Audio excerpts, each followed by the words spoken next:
Last month, I had the privilege of attending the Union for Reform Judaism's biennial conference in Boston. And I was proud to be the only attendee representing an Alaskan congregation.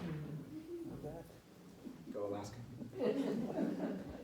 At the conference, I heard from religious and political leaders, including the Reform Movement's president, Rabbi Rick Jacobs, the Reverend Dr. William J. Barber, Massachusetts Governor Charlie Baker, and Senator Elizabeth Warren.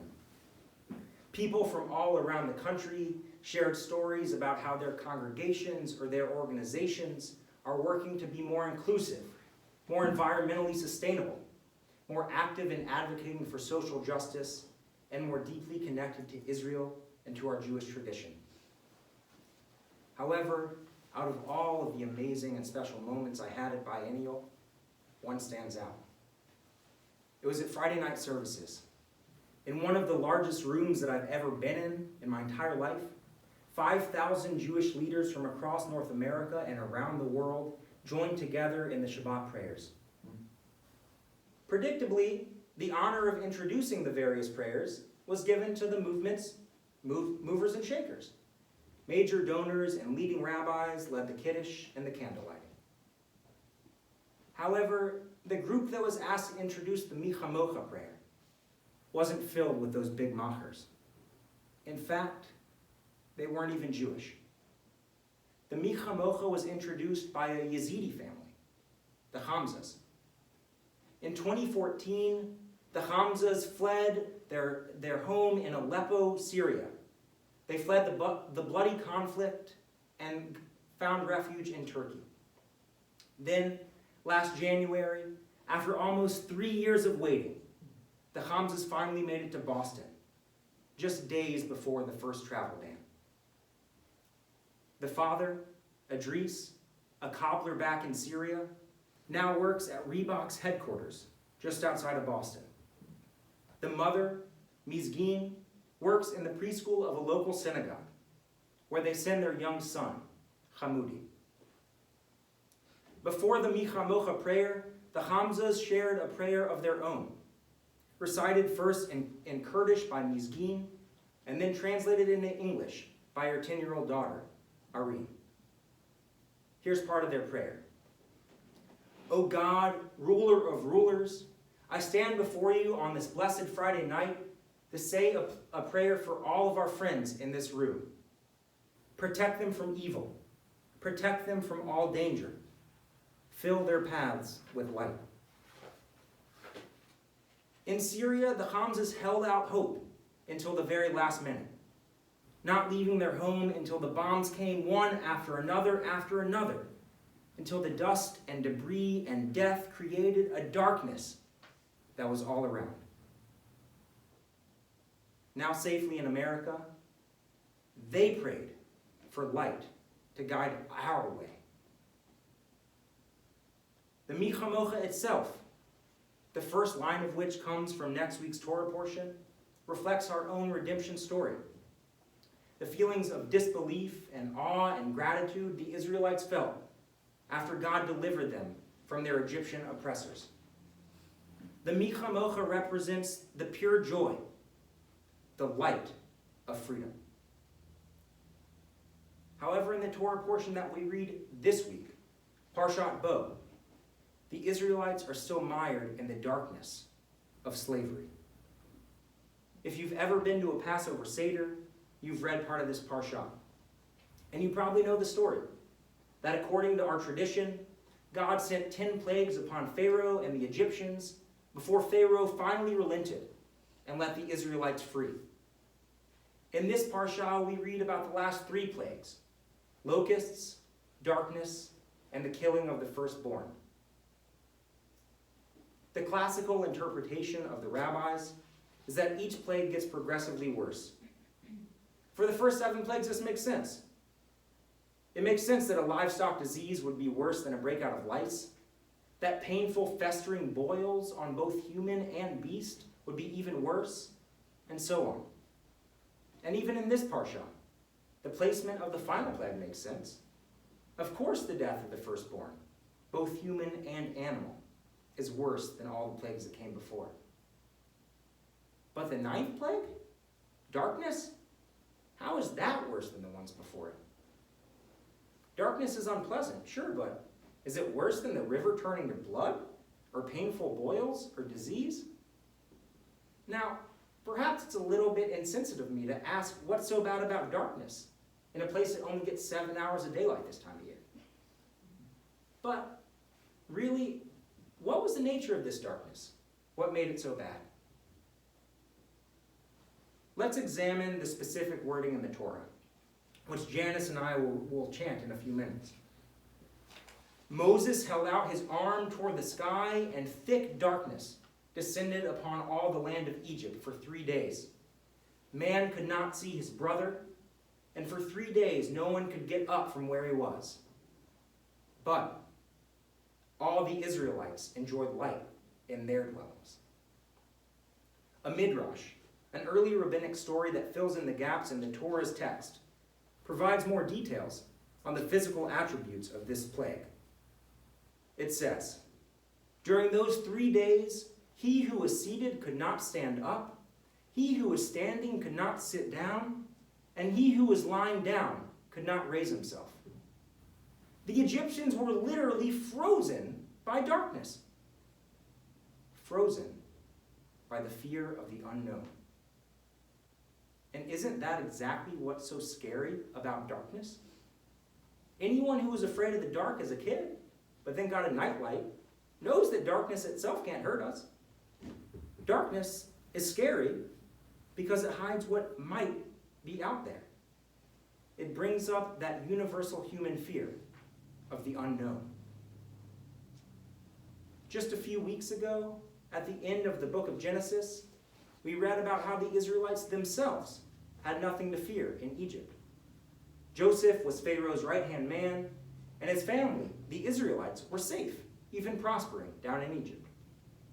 But at the very beginning of this book, Exodus, we learn that a few generations later, a new Pharaoh came to power, one who didn't know Joseph. This Pharaoh saw how numerous the Israelites had become, and because he didn't know them, he became afraid. To prevent the Israelites from one day becoming big enough and powerful enough to overthrow him, Pharaoh enslaved the Israelites and mandated that their male children be killed. It was fear of the unknown that drove the Egyptians to enslave the Israelites in the first place. And from that fact, we can begin to understand the nature of this darkness. In the eyes of Or HaChaim, a 17th century Torah commentator from Morocco, as explained by a more contemporary source, Rabbi Brad Artson, the head of the conservative yeshiva, the conservative rabbinical school in Los Angeles, the plague of darkness was subjective. It reflected the moral character of those affected by it. The darkness was so severe for the Egyptians. Remember, the text said they couldn't even see their own brother, precisely because they themselves had failed to see. They failed to see the humanity in their own neighbors, the Israelites. They sat stuck, frozen by fear, because they themselves had been afraid of the unknown, afraid of the outsiders among them. On the other hand, the Israelites enjoyed light, because even though they were oppressed by the Egyptians, they never stopped seeing their humanity. According to Rabbi Artson, the Israelites, knowing that their Egyptian neighbors were suffering, actually visited the Egyptians in their darkest hour, in their homes, bringing their light with them. And that continues to this day. This lamp, the Ner Tamid, or the eternal light, it shines in every synagogue around the world. It's reminiscent of the menorah in the ancient temple in Jerusalem, symbolizing God's presence, eternal presence, among the Jewish people. But today it also reminds us of our special role in the world, to be a light unto the nations. As Jews, it's our responsibility to bring light into the world. That is what we do. That's why I've been so disappointed in recent weeks with the news coming out of Israel. Now, don't get me wrong. I love and support the modern state of Israel. But I think that, like in any healthy and loving relationship, we must be able to point out when the other has done wrong in the hope that they can improve. 2 weeks ago, the Israeli government announced that it was going to deport roughly 40,000 Eritreans and Sudanese seeking asylum. Fleeing persecution and violence, they made the treacherous trek northward through Africa all the way to the Sinai Desert in Egypt, where they finally crossed into Israel. Last year, when I lived in Israel, I met some of these asylum seekers. They shared stories of their harrowing journeys, which for some included being captured, tortured, and held for ransom in the Sinai, before eventually being released and making it to Israel. Unfortunately, that story is not uncommon. By claiming that these people are economic migrants and not refugees, the Israeli government has refused to even process their claims as asylum seekers, which Israel is bound to do as a signatory to the International Convention on the Status of Refugees. It's more than a little bit ironic that that very document, the International Convention on the Status of Refugees, was written in response to the plight of Jewish refugees trying to flee Nazi Europe. The Israeli government stated rationale for this deportation: the migrants threaten, and I quote, they threaten the Jewish character of the state.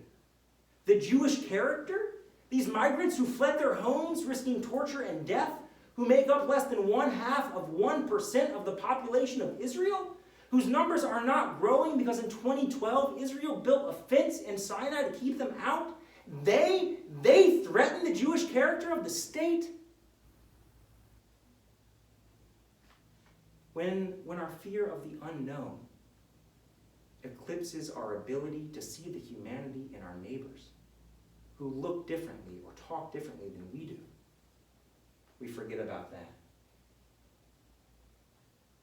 When we as Jews forget our call to drive out the darkness, to bring light into the world, that is the real threat to the Jewish character of the state. And unfortunately, here at home, all we have to do is turn on the news to see the darkness clouding our public discourse. And on a personal level, we all know what darkness feels like. The loss of a job, the loss of a friend or family member, illness, loneliness, depression, seasonal affective disorder. Sometimes, especially if we try to face it alone, life itself can seem like a plague of darkness. But we are not a people of darkness. Tomorrow, many in this room and many others in our community will stand up and march for the values we hold dear. We bring light into the world when we speak up for those too weak to speak for themselves. When we give a voice to the victims of sexual assault and harassment, whose stories have been relegated to the darkness and to the shadows for far too long. We bring light into the world when we visit the sick, when we bring food to the mourning, when we bring a smile to a lonely friend or neighbor.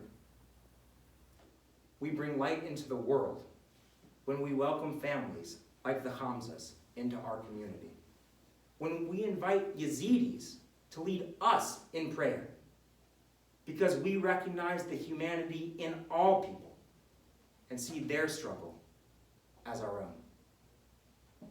In the words of Dr. Martin Luther King, darkness cannot drive out darkness. Only light can do that. Hate cannot drive out hate. Only love can do that. Shabbat Shalom.